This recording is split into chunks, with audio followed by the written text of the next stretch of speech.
ఏమిటయ్యా అది? Banner sir. తెలుసు. రారా వీపీ ఏంటి గౌరవం లేకుండా?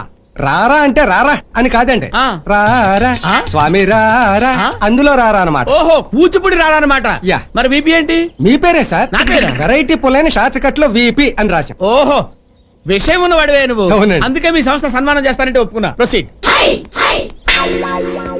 ఏంటిది? ఫ్లవర్స్ దండండి. ఏంటి కాలీఫ్లవర్స్ కూడా ఫ్లవర్స్ ఏనా? గులాబీలు, చామంతులు, మల్లెలు రెగ్యులర్ కదా సార్. ఇదైతే వెరైటీగా ఉంటుందని. వేయండి అయ్యా, జాగ్రత్త. ఓల్డ్ విడోస్ ఏంటి?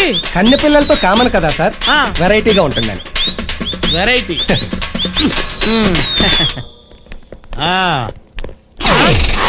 జనమేరీ సన్మానం 4 గంటలకైతే మీరు కక్కుర్తిపడి 3 గంటలకే వచ్చేసారు. ఎవడొస్తాడో ఎవడంటాడు. అంతేనంటావా? అయితే ఈ గంట నన్ను ఏం చేయమంటావు? స్టేజ్ ఎలాగూ రెడీ చేయలేదు కదా, మీరే డెకరేట్ చేశారు. ప్రముఖ పారిశ్రామికవేత్త ఏవి రావు గారి చేతుల మీదుగా పుల్లయ్య గారికి వెరైటీ సన్మానం. రండి సార్. ఎక్కడికి? స్టేజ్ మీద సన్మానం రెగ్యులర్ సార్, జనం మధ్య సన్మానం వెరైటీ సార్. ఓహో, కరెక్టే. రండి. ఈ చాప ఏంటి? కుర్చీ రెగ్యులర్ సార్, పైగా ఈ సన్మానంతో మీరు పెద్ద మనిషి అవుతున్నారు కదా, అందుకని వెరైటీగా చాప మీద కూర్చుంటే. ఏంటి, నేను పెద్ద మనిషిని అవుతున్నానా? చాప మీద కూర్చోవాలా? అవును సార్. బాగుంటుందంటావా? బ్రహ్మాండంగా ఉంటుంది, కూర్చోండి సార్.